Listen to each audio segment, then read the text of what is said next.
Salut les crypto-rentiers et les futurs crypto-rentiers, j'espère que vous allez bien. Aujourd'hui nous allons commenter une grosse actualité dans le domaine des crypto-monnaies. En fait c'est le fameux refus des ETF pour le Bitcoin. On va voir ensemble quelles conséquences ça va avoir dans le marché des crypto-monnaies. Et on va voir aussi que au final, c'est pas une si mauvaise nouvelle que ça. Et je vais vous expliquer pourquoi en fait dans une petite minute. Mais juste avant ça, je suis obligé de faire mon petit YouTuber. Donc, si c'est pas déjà fait, n'oubliez pas de vous abonner en activant la cloche. Et surtout, laissez-moi un petit like pour me soutenir. Alors, revenons un peu sur cette actualité. Donc, qu'est-ce qui s'est passé là depuis? Donc ça fait déjà quelques jours en fait qu'on attend la décision de la SEC, de la commission, je sais plus trop quoi, mais en gros c'est une commission américaine qui surveille un peu les produits financiers. Et donc elle devait donner son accord ou son refus pour créer un ETF pour le Bitcoin. Alors cet ETF a été soumis, on va dire, par la société, je vais prendre mon petit, voilà, par la société Winklevoss Bats BZH Exchange Incorporation, wow, très gros nom. Donc ils ont soumis un ETF et la SEC donc l'a refusé. Donc il faut savoir déjà que c'est pas la première fois, c'est déjà arrivé plusieurs fois que la SEC refuse un ETF, et on va voir tout de suite en fait pourquoi il a été refusé. En fait il y a eu deux raisons qui ont été mises en avant. Il y a la première que c'est en fait pour protéger le consommateur, enfin l'investisseur privé, donc pas public, chaque individu, chaque personne.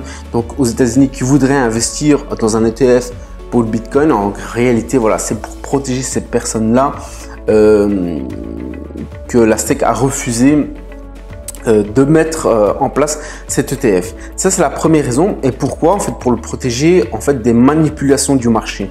C'est le souci aujourd'hui qu'on a avec le Bitcoin, c'est que entre guillemets, je dis bien entre guillemets, c'est que n'importe qui peut aujourd'hui voilà, manipuler un petit peu le marché avec des fake news, etc. Et voilà, c'est pour protéger les petits investisseurs que la SEC a refusé. Deuxième raison, et ça cette raison en fait je l'ai trouvée dans le rapport qui a été rendu public et dans la conclusion. Et alors on peut lire en fait, il y a une phrase en fait qui est très intéressante, c'est à ce niveau-là. Voilà, le Bitcoin est un nouveau phénomène et en fait sa viabilité sur le long terme est encore incertaine. Cela peut réussir comme cela peut failer, peut foirer. Alors on voit que c'est ça la deuxième raison en fait pour laquelle l'ETF sur le Bitcoin a été refusé. C'est parce qu'en fait c'est pas que la SEC ne croit pas en la crypto-monnaie ou ne croit pas au Bitcoin, c'est juste qu'elle trouve que d'après elle, le Bitcoin n'a pas encore fait ses preuves.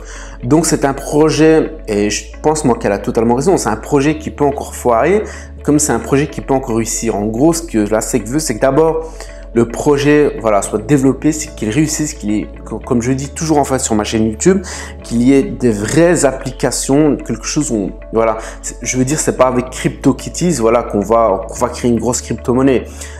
Tu vois, à un moment, voilà, faut redescendre sur terre, et pour que vraiment les crypto-monnaies réussissent et qu'elles deviennent incontournables, il faut qu'il y ait de vraies applications qu'on peut mettre, voilà, que monsieur tout le monde en fait peut utiliser.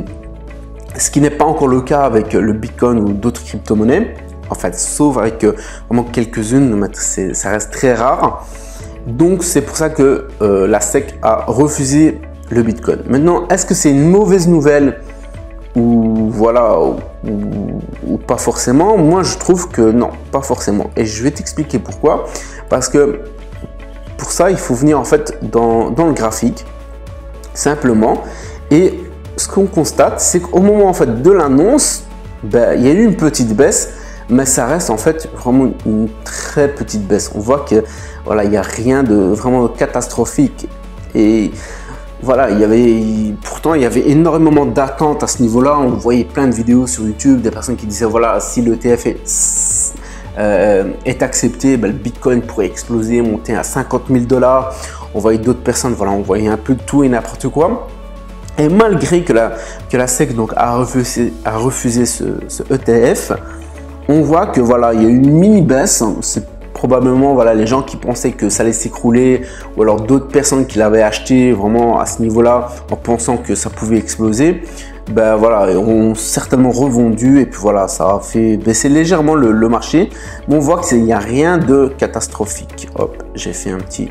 Voilà, on voit qu'il n'y a vraiment rien de catastrophique. Et moi, je pense que c'est plutôt, voilà, c'est plutôt une bonne nouvelle.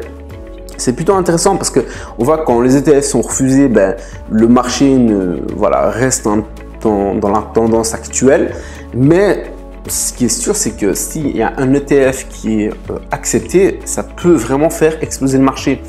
Et il faut savoir que des ETF, il y en a encore plein qui doivent être analysés par la SEC. Je sais que d'ici septembre, je pense, il y en a encore une histoire de 5, je ne sais plus trop où est-ce que j'ai vu ça. Mais il y a encore 5 ETF qui doivent être analysés par la SEC et donner une réponse favorable ou négative. Voilà, voilà, c'était juste pour faire un peu le point sur cette actualité.